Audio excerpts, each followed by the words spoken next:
agradecemos tu gran misericordia en concedernos la vida de tu Hijo para que nosotros fuésemos reconciliados hacia ti. Y por ello te damos las gracias y rogamos que este tiempo de instrucción de tu palabra sea usado para la gloria de tu nombre. Te damos las gracias en Cristo Jesús. Amén. Bueno, entonces vamos al capítulo 7 de Corintios. Está un poco largo, vamos a tratar de resumir y sintetizar algunas cosas. La situación en Corinto, como ya habíamos considerado en los primeros 6 capítulos, los corintios habían perdido la brújula del objetivo de la santidad, influidos también por la cultura griega con su dialéctica y su retórica. Estaban dejando de contemplar la verdadera sabiduría y poder de Dios para el hombre caído en el Evangelio de Jesucristo. También distraídos y acusando la inmadurez espiritual, estaban desgastándose en contiendas internas y preferencias personales. Yo soy de este, yo soy de aquel. En cuarto lugar, dejaron de aplicar la disciplina ante un pecado escandaloso de adulterio. En el capítulo 5 y la semana pasada vimos cómo se derrumbó su testimonio público al llevar asuntos que involucraban a los miembros de la iglesia para ser juzgados por los incrédulos. Entonces, así estaba la situación en Corinto. El apóstol ha tratado los primeros 6 capítulos de esta carta a los Corintios, ha tratado con los pecados de los cuales él tenía conocimiento. Él nos dice allí en el capítulo 1, en el versículo 10 y 11, que fue informado por los de la familia de Cloé acerca de la situación en la iglesia. Por lo tanto, él estuvo hablando en estos 6 capítulos de esos puntos. Ahora el resto de la carta tratará con preguntas que los propios hermanos de la asamblea le habían hecho. Podemos verlo esto en 7.1, dice acerca del matrimonio, ¿no? O sea, le habían preguntado, también le preguntaron acerca, capítulo 8.1, de los alimentos ofrecidos a los ídolos. En el capítulo 12 le preguntaron también acerca de los dones espirituales. En el capítulo 15 le preguntaron acerca de la resurrección y finalmente en el capítulo 26 le preguntaron acerca de las ofrendas. Entonces vamos a ir tratando cada uno de estos puntos. El día de hoy acerca del matrimonio, hay que aclarar también, al hacerlo de esta manera el apóstol nos da la orientación bíblica sobre cada uno de estos asuntos. Es necesario mencionar que en este pasaje de 1 Corintios 7, el apóstol no está desarrollando una teología completa acerca del matrimonio. No está haciendo un asunto pormenorizado de cada detalle, cada punto del matrimonio, sino que está respondiendo a las preguntas que le han hecho los hermanos de la iglesia de Corinto. Entonces, hecho esa aclaración, en primer lugar, vamos a recordar en una forma breve y solamente enunciativa lo que es el matrimonio, ¿no? Para encuadrarlo, si va a hablar del matrimonio, entonces vamos a encuadrarlo en una forma resumida. Lo que la Biblia nos dice. La Biblia nos dice, como primer punto, lo que es el matrimonio. Es una institución divina, es una institución fundacional. El matrimonio es un diseño divino.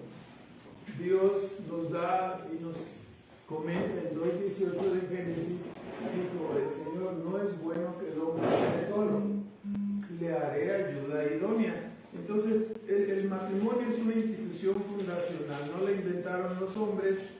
En segundo lugar, es un pacto de compañía, es un pacto de amistad. Por esta causa dice, dejará el hombre a su padre y a su madre y se unirán y serán los dos una sola carne, ¿no?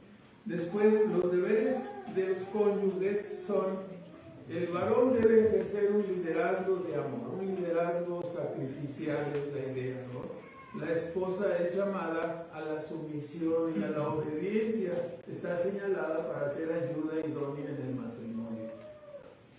En cuarto lugar, el matrimonio fue diseñado para la procreación. Cada uno de estos puntos es más de un sermón, solamente lo estamos así comprimiendo, ¿no? Entonces, por si dicen, no está diciendo esto, no está diciendo aquello, estamos comprimiendo solamente, ¿verdad?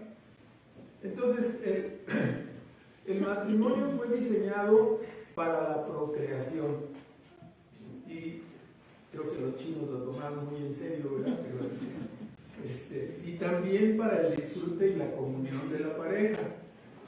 Desde la perspectiva cristiana, el matrimonio es para la santificación, porque el varón tiene que practicar su liderazgo de amor, su liderazgo sacrificial, y la mujer tiene que practicar la sumisión y la obediencia, ¿no? Esto nos sirve para apretarnos un poquito de cualquier parte que lo veas. También el matrimonio, nos dice Pablo, que es un antídoto contra la fornicación y el adulterio. Entonces, el matrimonio finalmente es para la edificación y salvación de la familia. Si lo hacemos bien como matrimonio, los hijos van a buscar repetir el modelo. Si lo hacemos mal, ya sabemos lo que va a pasar, ¿no? Si hemos dado mal ejemplo, normalmente se repite el modelo también. Entonces, es un pasaje difícil de seccionar, así que vamos a tratar de comprender las preguntas hechas por el apóstol a través de las respuestas que el propio apóstol señala, ¿no? Entonces, esa es la lógica que vamos a seguir. Entonces, en primer lugar, del versículo 7, del 1 al 11, se habla sobre 3 asuntos: el celibato, los deberes conyugales y el divorcio. No me miren con cara de Juan, porque es así como lo está tratando el apóstol. Entonces es muy difícil armar este rompecabezas, ¿no? Entonces, vamos a hablar brevemente sobre el celibato.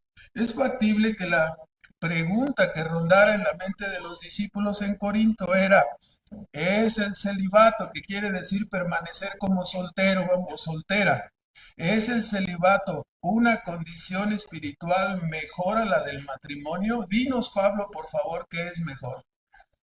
¿Practicar el celibato o casarnos? Es más o menos el asunto.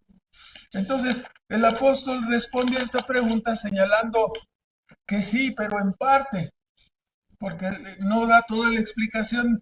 Sí es bueno para el hombre o la mujer que se quede célibe, ¿no? Que se quede sin casar.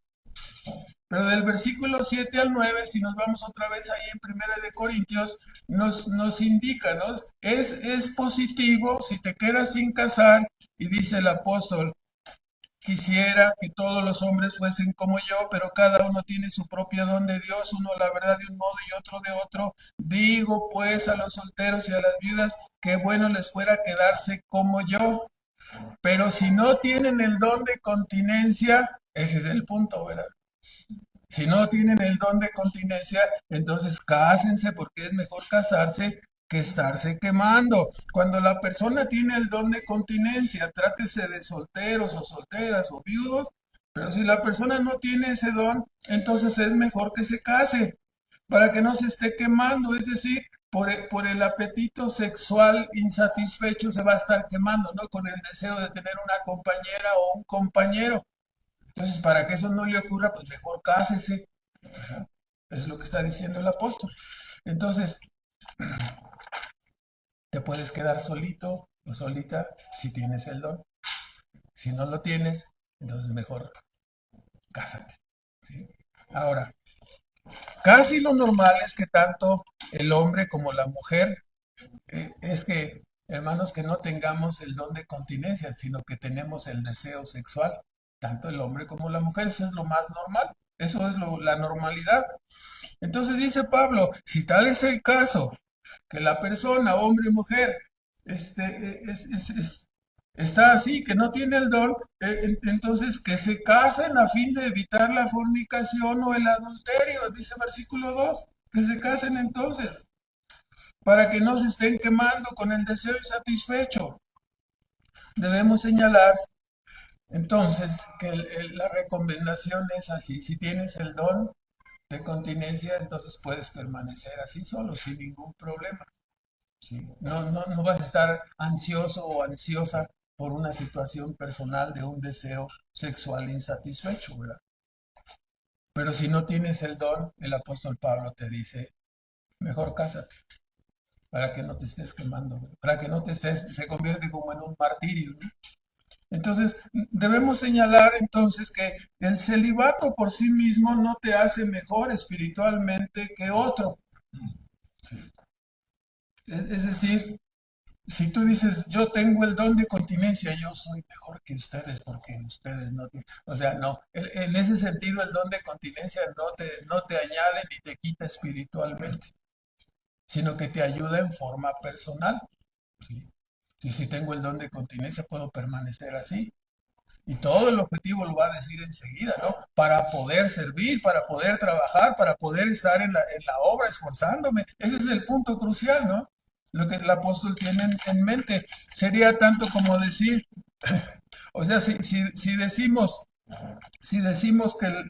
que el celibato te hace mejor espiritualmente, sería como decir, si te vistes de blanco eres más espiritual que cualquiera que se viste de rojo o de verde o de negro. Entonces, no sería lo correcto, ¿verdad? Lo digo como con cara de Juan, no sé si, este, entonces el celibato por sí mismo no tiene un mérito, el celibato por sí mismo no es así. Ya ven lo que pasa en la iglesia común, ¿no? Las personas son célibes a fuerzas o son hechas así y luego traen sus escándalos y traen los hijos repartidos ahí por donde quieran, ¿no? Entonces no puedes ir ahí contra la naturaleza, es lo que Pablo está diciendo, ¿no?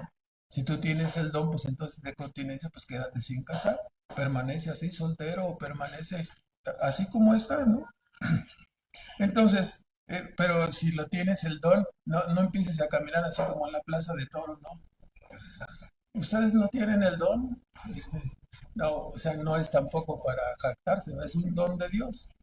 ¿Qué tienes que no hayas recibido, no? Es un don.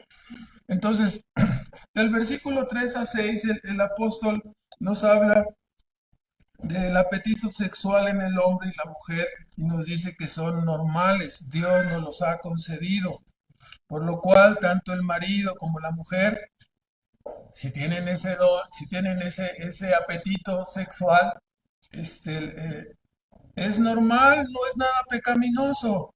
Tanto el marido como la mujer deben entonces cumplir, dice Pablo, con su deber conyugal. No deben negarse uno al otro, sino satisfacer el deseo de su pareja. O sea, todo el asunto es que aquí a veces se usa esa condición para manipular y para controlar al otro, ¿no? Entonces la pareja, el hombre o la mujer lo usa para controlar, ¿no? Así, te controlo, ¿no? A través de esto. Ahora sí, como dijo mi compadre, no te doy. Entonces, sí. Y la comadre dijo, tampoco yo. Entonces, uno está tratando de controlar al otro, ¿no? Entonces el apóstol dice, no deben negarse uno al otro, sino satisfacer el deseo de tu pareja. Aquí se nos recuerda en el versículo 4, 7, 4, sí, en un buen sentido, no en el sentido político de ya no nos pertenecemos, ¿no? Aquí dice, no, ya no nos pertenecemos a nosotros mismos, dice Pablo, cuando te casas, este, tenemos un compromiso para con nuestra pareja, ¿verdad? Entonces, ya no puedes usar tu cuerpo como tú quieres, sino estás comprometido a conceder tu cuerpo para tu pareja y viceversa. Entonces es el asunto, ¿no? Quizás a algunas parejas les costará mucho esfuerzo, les costará mucho trabajo, ¿no? Sobre todo si la esposa es así un poco medio morticia, medio fría, está cansada o le duele la cabeza, y si al esposo le apodan la máquina del amor, pues entonces vamos a tener dificultades, ¿verdad? Entonces, o al revés. Por ello el apóstol nos dice que no nos neguemos el uno al otro, salvo por ocuparnos de las cosas espirituales, en este caso la oración o algún asunto de estudio. Esto no es un mandato, dice, pónganse de acuerdo, ¿sí? Pónganse de acuerdo, ¿sí? Esto es lo que yo les recomiendo, dice Pablo. Pero satisfagan uno al otro para que no los tiente Satanás. ¿Sí? ¿Cuál sería la tentación? Pues si no soy satisfecho en el matrimonio, muchas andan buscando satisfacer el asunto fuera del matrimonio. Entonces, vas a caer en pecado, vas a caer en fornicación o vas a caer en adulterio.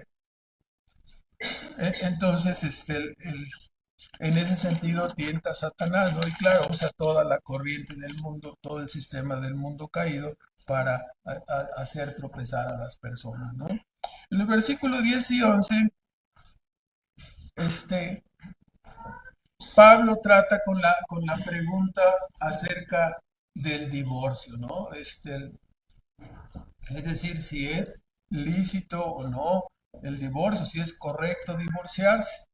A los que están unidos en el matrimonio, dice Pablo, versículo 10, yo no, sino el Señor, que la mujer no se separe, que no se divorcie del marido, y si se divorcia, quédese sin casar o reconcíliese con su marido, y que el marido no abandone a su mujer o no se separe de su mujer.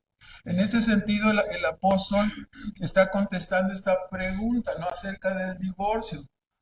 Pablo responde tal como lo hizo Cristo en su predicación, que lo que Dios unió, Mateo 19:6, no lo separe el hombre, ¿no?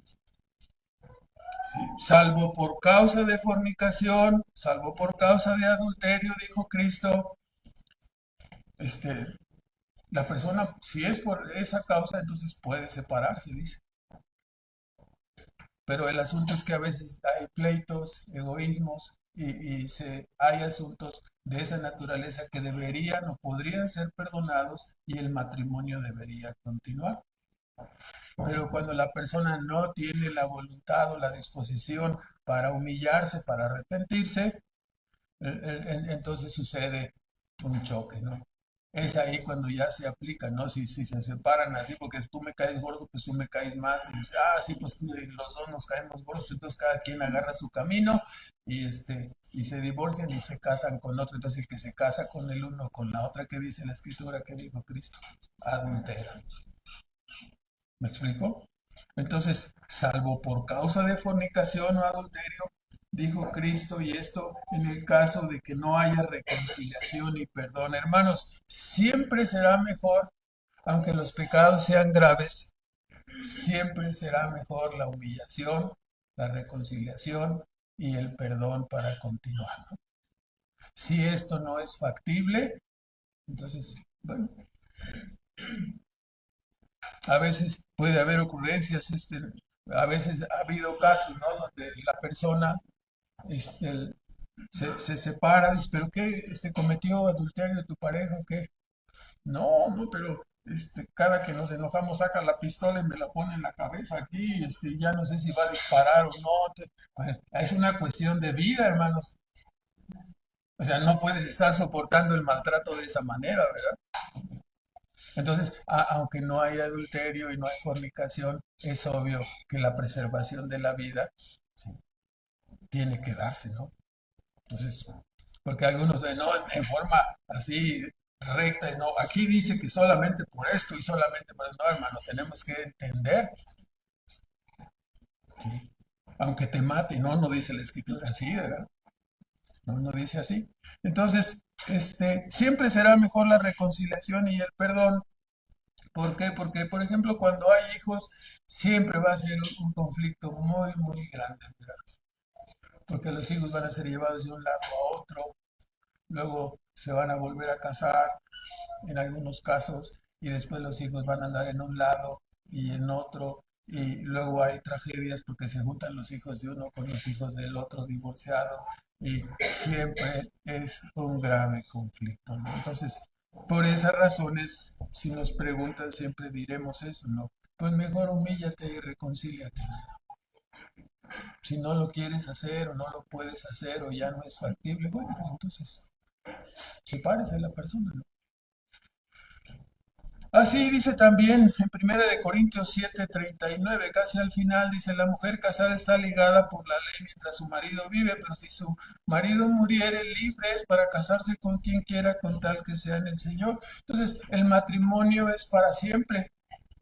Inmediatamente saben cómo reaccionaron los fariseos, ¿no?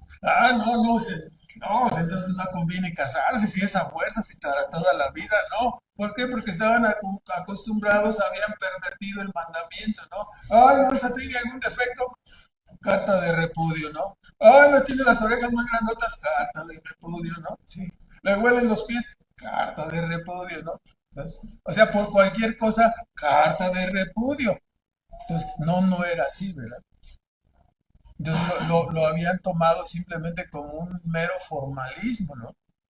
Para menospreciar a la mujer.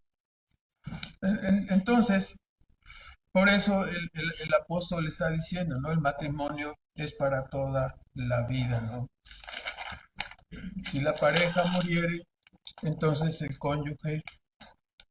queda, el cónyuge que quede solo puede volver a casarse, aunque Pablo le recomienda que se quede así. No te cases. ¿Sí?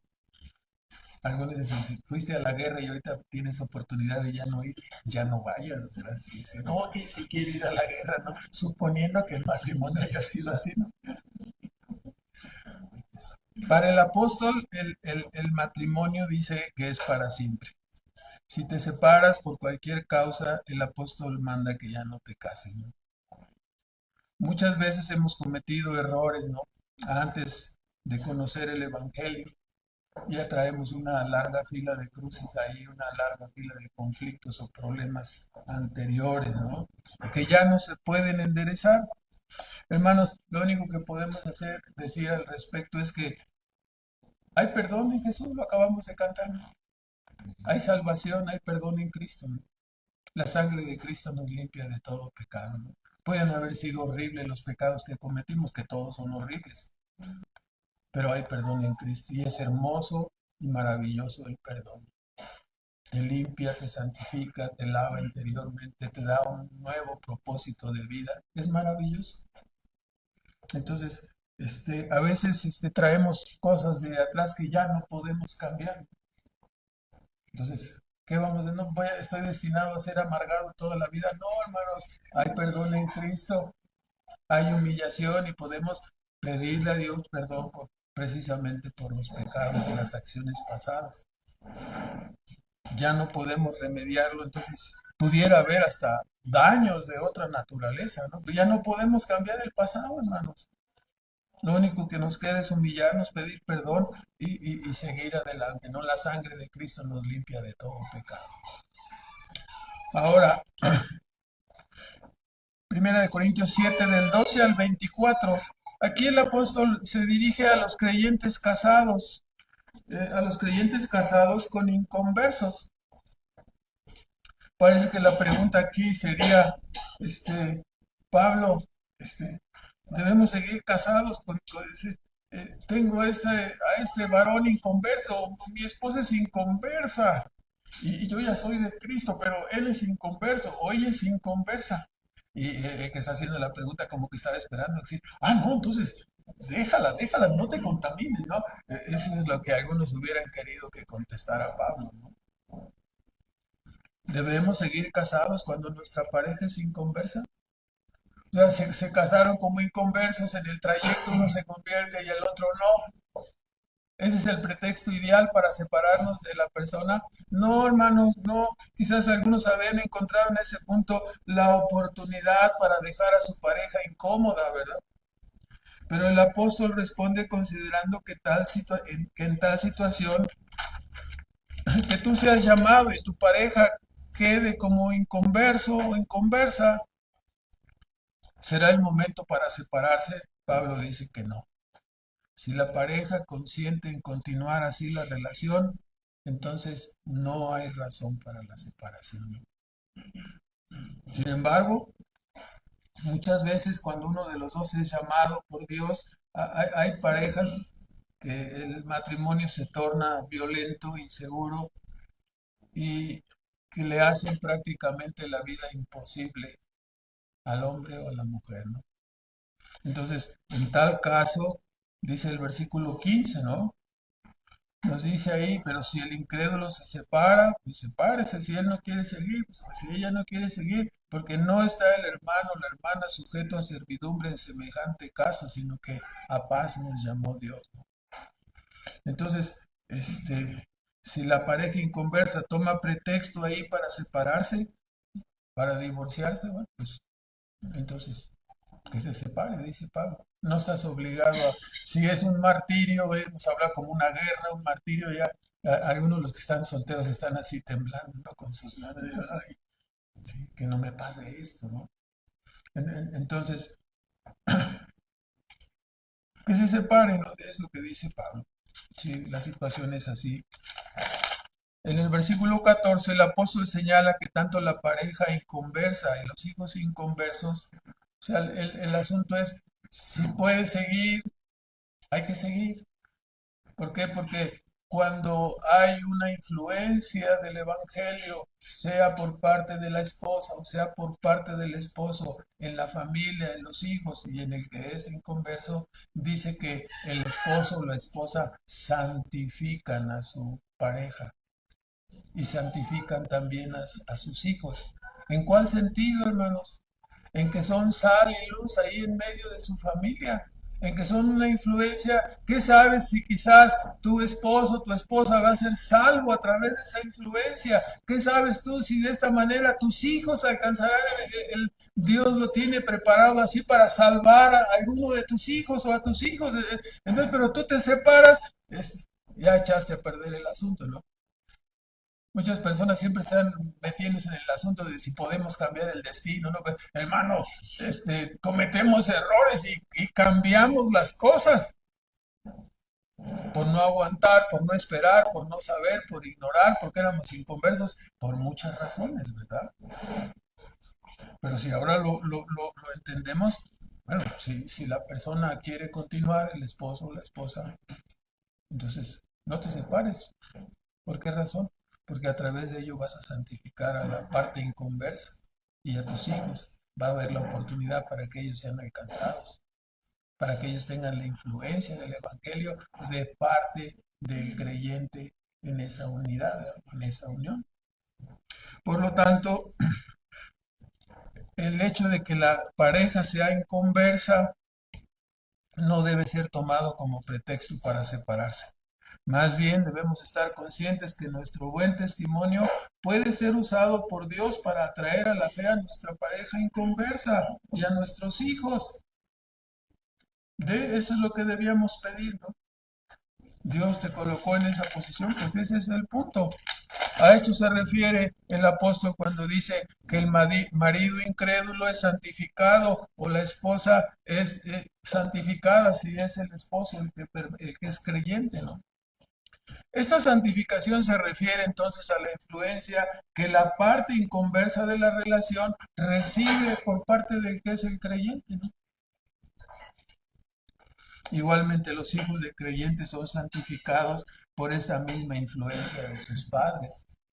No quiere decir que Dios los va a salvar a fuerza, no, tienen la influencia. Y esa influencia puede conducirles a la salvación según el proyecto divino, por supuesto, ¿no? Por lo tanto, debemos ser, hermanos, cuidadosos de no causarles tropiezo a la familia inconversa con la que vivimos, o sea, con los que vivimos, no solamente en el matrimonio, pero toda la familia alrededor.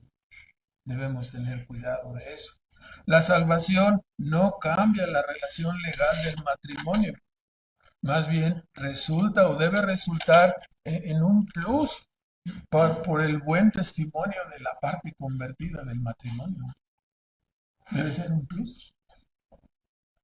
O sea, no es lo mismo que te cases con un inconverso, con una inconversa, a que estés con un creyente o una creyente. ¿Qué sabes tú si Dios va a usar eso? Te va a usar para salvar a la otra persona, ¿no? También el apóstol señala cuando se trata de un esclavo o un gentil, otra condición, en ese caso así temporal, ¿no? La salvación no afecta la condición social.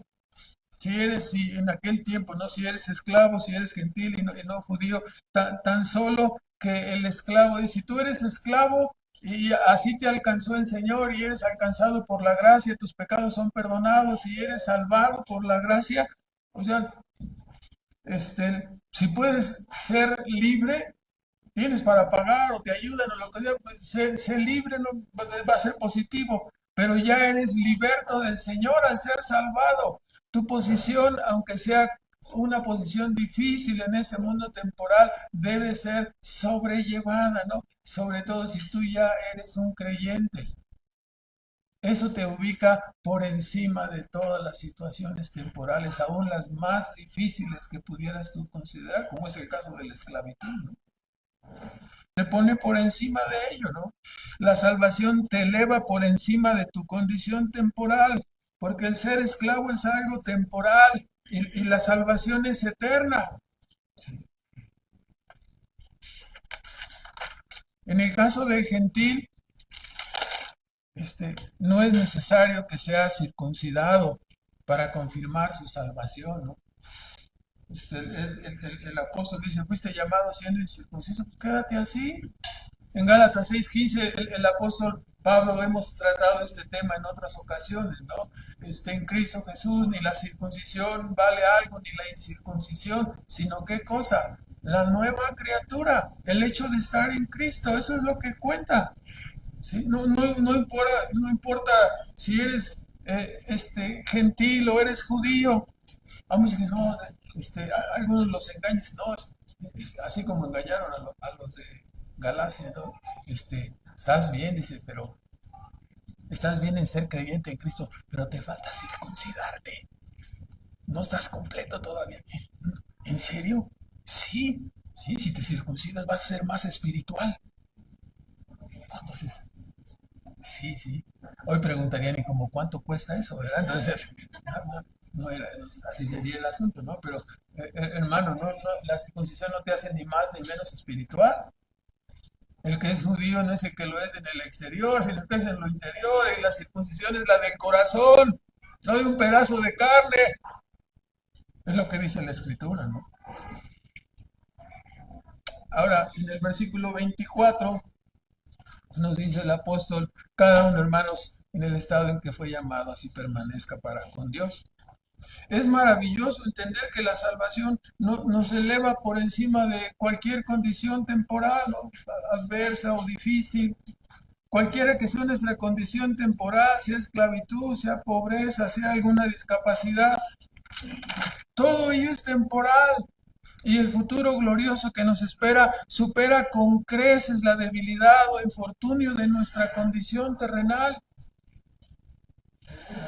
La esperanza y el gozo glorioso que ya tenemos desde ahora por la salvación, al haber sido redimidos por la sangre de Cristo, esta redención nos eleva por encima de cualquier adversidad terrenal, de cualquier desgracia terrenal o de cualquier circunstancia difícil que pudieras tener. Al fin y al cabo, sufrirás, sí, pero saliendo de ese sufrimiento, muriendo y saliendo, ¿a dónde vas? A una eternidad de gloria, no es compensatorio. O sea, la frase usada por los puritanos que tantas veces hemos señalado, ¿no? Cuando alguien, no, es que estoy aquí enfermo, me duele la espalda, tengo esta enfermedad, o tengo esta situación, o tengo un esposo difícil, o una esposa difícil, ¿no? ¿Sí? ¿Qué le vamos a decir al hermano? Los puritanos decir, ya casi me los imagino, ¿no? O sea, no te empieces a quejar, hermano. La eternidad te compensará todo. ¿Cómo? La eternidad te compensará. ¿Estás sufriendo? Es un asunto solamente temporal. Padécelo. ¿Sí? ¿Cuántos años serán?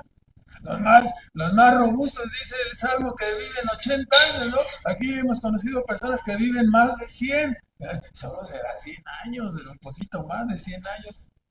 Algunos de nosotros parecemos ya de 112, pero solo es algo temporal, hermano. Resístelo, sopórtalo, ¿no? ¿Cuánto te va a compensar la eternidad? ¿Cómo es la balanza, no? Lo temporal y lo eterno. Lo eterno tiene un peso súper excesivo, ¿no? Que compensará cualquier circunstancia que atravesemos aquí en el tiempo, ¿no? Aún la más difícil que pudiéramos atravesar. No estoy diciendo que no va a doler, pues sí, probablemente sí duelan esas cosas, ¿no? Sí, pero en cuanto a compensación, la eternidad de salvación compensará todo, mucho más de lo que nos podemos imaginar. Ahora, finalmente el apóstol les habla a los creyentes que no están casados. Las mujeres aquí son llamadas vírgenes o doncellas, del capítulo 7 del 25 al 40. Sí, en esa sección Pablo se refiere a las jóvenes casaderas y es aplicable también, ¿no?, a los jóvenes solteros. En muchas ocasiones las personas que están en esa condición llegan a sentir, así como decimos aquí en México, llegan a sentir que ya se les está pasando el tren, ¿no? ¿Cuántos años tienes, Boris? No, sí, ya se te está pasando, ¿no? ¿Cuántos? Híjole, no, pues sí, sí se está pasando ya, ¿no? Entonces, en muchas ocasiones la persona llega a sentir que se le pasa el tren y pudieran estar afanados en encontrar un compañero o una compañera. Lo que nos está diciendo Pablo precisamente es que no hagamos eso, que no nos afanemos. Hermanos, siempre decimos, ¿no? Cuando alguien se afana, ¿sí? Es que no encuentro pareja, no encuentro una mujer, o no encuentro, o sea, pero andan como, se les nota la desesperación así en el rostro, su ansiedad, no, pues por eso no consiguen, entre comillas, ¿no? Por eso no consiguen nada, ¿no? Como que se huele la ansiedad de las personas que están haciendo, perdón la expresión, ¿no? Entonces, sí, dice, ¿cómo estás? Mucho gusto, sí, sí, sí. ¿Usted cree que llegaríamos a casarnos? ¡Oh, vale! No, no espantas, ¿no? Sí, sí me explico al revés, ¿no? O sea, espantas a la otra persona inmediatamente, ¿no?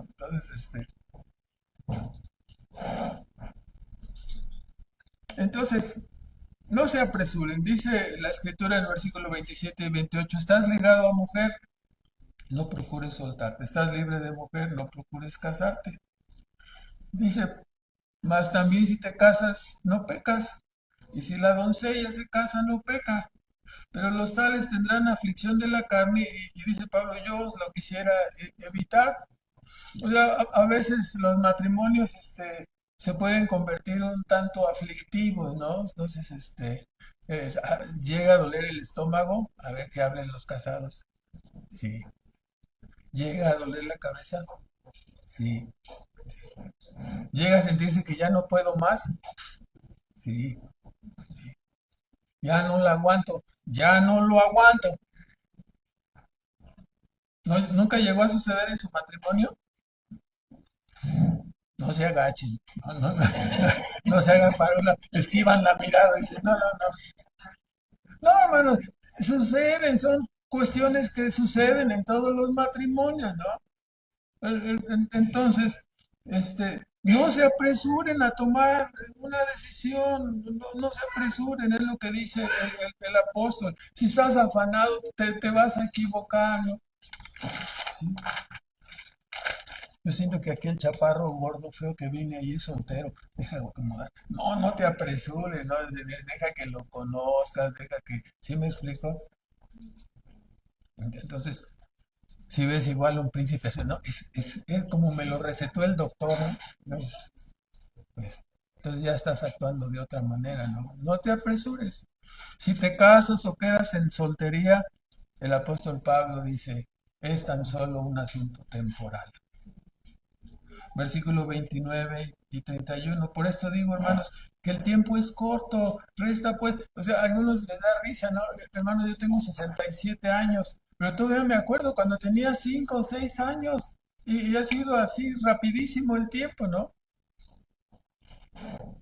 O sea, no digas tu edad. ¿Y por qué no la voy a decir? No me da vergüenza decir mi edad. ¿Cuánto? Hay personas que no quieren decir su edad, ¿no? Que tratan de, no, ¿y cuántos años tienen? No, no, yo tengo 44, sí, y la persona se sale al baño, ¿no? Entonces, porque no quiere que le pregunten, ¿no? Dice, ¡ay! ¡Ay! ¿Qué pasó? No, para distraer la plática, ¿no? Para no salir con él. Hermanos, el tiempo es corto y pronto la vida temporal pasará, ¿no? cada uno de nosotros habrá terminado y entraremos a la eternidad. Por tanto, el apóstol dice también en el versículo 31, los que disfrutan de este mundo como si no lo disfrutasen, porque la apariencia de este mundo se pasa.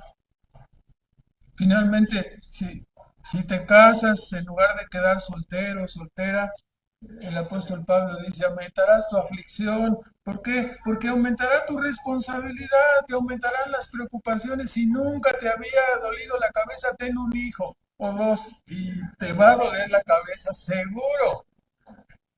¿Sí? Si no es por desvelo, ¿sí? ¿Ya se durmió el niño? ¿Ya cerró los ojos? Ya le cambiaste el pañal y no duermes en toda la noche, estás con el niño, con la criatura, ¿no? Y ya cuando tiene más edad, ¿sí? No ha llegado el niño de 20 años, ¿no? Y ya son las 3 de la mañana, yo nomás le dije que llegara a las 10. Las preocupaciones, está enfermo, tiene una mano así chueca y tiene un ojo que se le va para allá, puras angustias, puras aflicciones, puras preocupaciones, ¿no? ¿Qué crees? Ya se le acabaron los zapatos. ¿A quién? A los tres. ¿Cómo? ¿Cómo? Si acabamos de ir la semana pasada, pues ya, se los echaron. Y eso que les compraron unos así de matavíboras, ¿no? De todas maneras se los aventaron rápido, ¿no? Sí. Ya cuando sale el niño, ya vente a desayunar, ¿no? Y sale con el pantalón así hasta acá, hasta arriba. ¿Qué pasó? No, ya no te diste cuenta, ya creció tu hijo. Ya tienes que comprarle otra vez pantalones y ropa. Otra vez, pues si acabamos de, pues ya. Se estiró con las vacaciones, se estiró con la enfermedad, no, ya no le queda nada. Sí. Ya estoy espantando a los que son solteros, diciendo, yo no me caso, no tengo hijos, ¿no? Entonces, puras aflicciones, ¿no? Nuevos compromisos, nuevas necesidades, nuevas obligaciones, que como soltero no teníamos, ¿verdad? No tenías. Nada te está estorbando como soltero para servir o soltera para servir al Señor y poder obtener más y mejores galardones. Nada te lo estorba, ¿no? Pero si te casas, ya no vas a disponer completo de tu tiempo, ya no vas a disponer completo de tu sueldo, de tu dinero, ya no vas a disponer completo porque van a venir hijos, porque te vas a tener que negar. O sea, hermanos, nosotros entendemos estas cosas, ¿no? Sí. Cuando viene mi hijo y dice, ¿cómo se llama? Se llama mortificación. Sí, puede ser que se llamara mortificación o dolor de cabeza, ¿no? Porque, sí. Entonces, pero se quería casar, ¿no?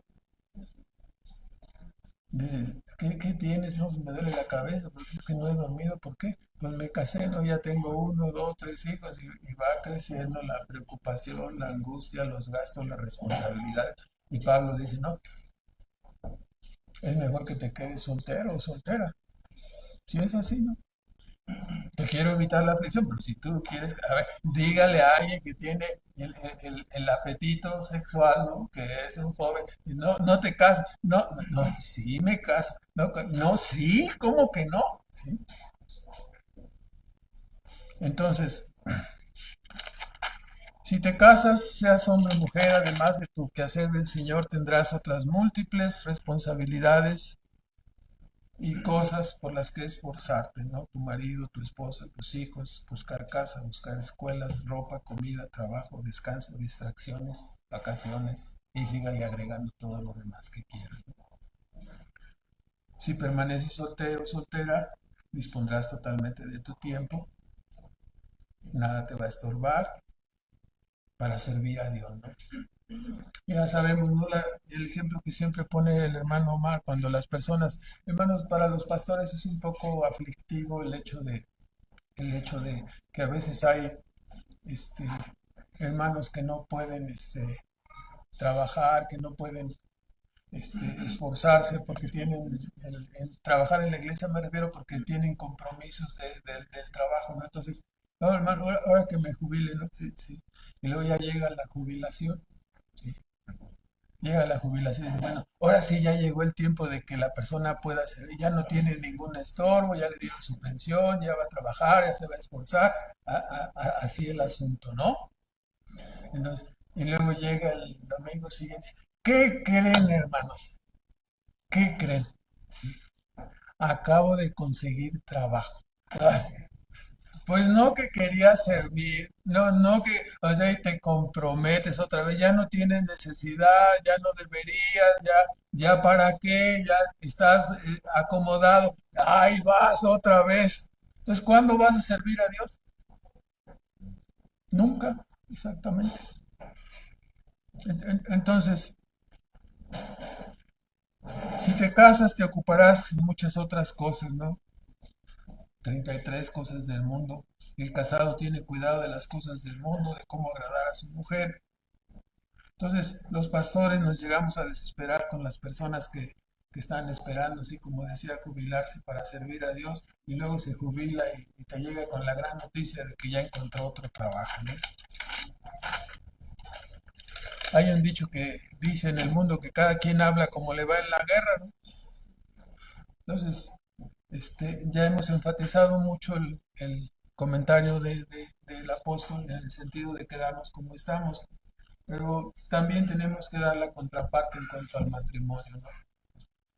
Y al menos lo comento personalmente, la vida matrimonial y la compañía de los hijos ciertamente implican responsabilidades y gastos, pero al mismo tiempo traen grandes satisfacciones espirituales y temporales y hasta cierto punto también eternas. Entonces, quizás el apóstol dio ese consejo en razón de que en su tiempo, 1 Corintios 7:26, había persecución, gran oposición, como lo muestra la historia, ¿no? Entonces era mejor quedarse soltero y no casarse y luego la esposa, que es más fácil, vamos a decirlo así, suponiendo que haya una persecución, ¿no?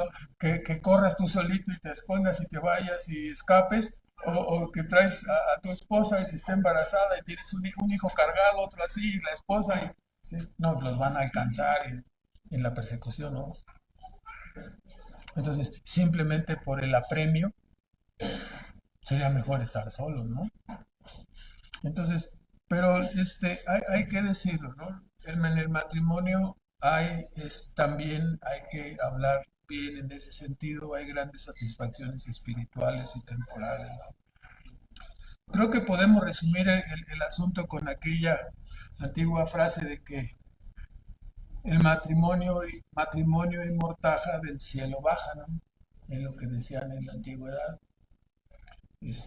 Al menos en mi casa mi papá acostumbraba a decir muchas frases como estas, ¿no? O dichos.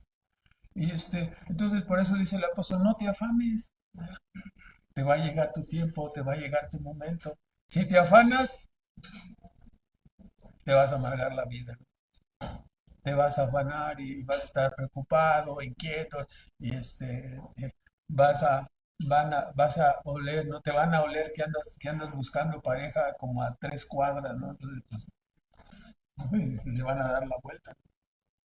¿Sí me explico? Entonces, el matrimonio y la muerte del cielo vienen. No, no nos apresuremos, no corramos ansiosos, no nos equivoquemos en ese sentido, ¿no? Lo primero es que tenga una relación viva con Dios a través de nuestro Señor Jesucristo y todo lo demás será acomodado, ¿no? Seas casado o solteras. Entonces, lo primero, especialmente para los solteros, ¿no? La primera preparación es que seas creyente, ¿no? Que busques a Dios. Encontrando la salvación, este, la vida será totalmente diferente. Las perspectivas, todo cambiará. El segundo punto es que escojas que tu pareja, si eres creyente, que te cases en el Señor. Porque si no te casas en el Señor, ¿sí? te obligo conflictos y problemas, ¿no? Si eres una mujer creyente y te casas con un inconverso, va a haber muchas dificultades, ¿no? Y viceversa, no es lo mismo en el sentido, quizás no te vaticino, pero probablemente tu matrimonio pueda terminar antes de lo que te imaginas, ¿no? ¿Por qué? Porque uno tiene valores espirituales, uno busca el cielo y el otro le gusta lo terrenal, lo mundano, lo de aquí. Y mientras uno vienen los hijos, entonces uno los jala para la obediencia, para el evangelio, para llevarlos hacia Dios, y el otro los jala para llevarlos a la perdición, para atraerlos hacia este mundo. Entonces los hijos van a quedar unos agarrados de un lado y del otro lado y estiren desde los dos lados, ¿no? Entonces, si te casas y eres creyente, que sea en el Señor. Si no lo haces así, te adelanto que sufrirás y sufrirás mucho. Entonces, repito, ¿no? Especialmente a hombres y mujeres en estado solteril, ¿no? No sean ansiosos, esperen el tiempo del Señor, ¿no? Tomen una decisión correcta, no se apresuren, ¿no? La tercera, ¿no? Primera, prepararnos, buscar a Dios. Segunda, escoger la pareja que sea en el Señor. Tercero, hay que prepararse espiritual y materialmente para la empresa del matrimonio. O sea, yo me quiero casar, ¿no? Soy creyente, ya, sí, sí, y ya tienes donde meter a la novia.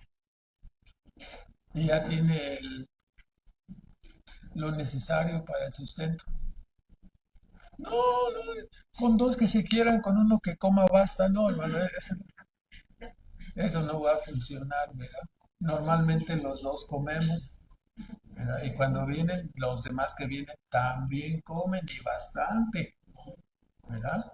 Y luego si salen especiales que tienen que comprar, no les sirve la leche de la mamá, que ya hay que comprarle la leche.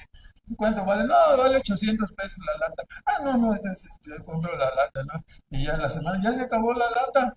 ¿Cómo? ¿Cómo? Si otra lata y otra lata. ¿Y qué lata? No está con las latas. Entonces, entonces, hay que prepararnos espiritual y materialmente. Si no tenemos los medios, ¿no? Para la empresa del matrimonio, pues es mejor detenernos, ¿no? Si no, se cumplirá la sentencia que hemos escuchado tantas veces, ¿no? Cuando los matrimonios se casan y no están preparados y económicamente o materialmente, en el sentido que estamos hablando ahorita, entonces se cumple la sentencia, ¿no? Cuando las necesidades entran por la puerta, el amor se sale por la ventana y acaban fracasados en la relación. Entonces es mejor prepararse. Si no tienes que ofrecer, pues no te cases hasta que no puedas ofrecer. No, ni nos casamos. A ver cómo le hacemos todo. No, hermanos, no. Eso no funciona. No funciona. Termino con dos comentarios breves. En primer lugar, es especialmente recomendable para los jóvenes y no tan jóvenes guardarse para el tiempo del matrimonio. No llegue al matrimonio habiendo besado 50 sapos o 50 ranas, ¿no? Por eso es que se van a convertir en princesas o príncipes, ya se ha agarrado besando un montón de sapos, ¿no? Entonces, después, si usted se la ha pasado su vida besando sapos y ranas, después cualquier beso le va a saber a cebolla con ajo. Entonces, predomina en el mundo la idea de probar todo. No, no, no, hijo, no te quedes con ganas de nada, pruébalo todo. Sí, hija, tú pruébalo, no, prueben todo, todo prueben, ¿no?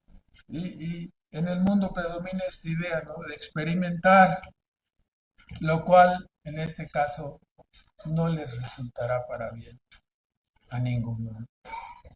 Okay. Por estar experimentando antes del matrimonio, entonces van a llegar así, ¿no?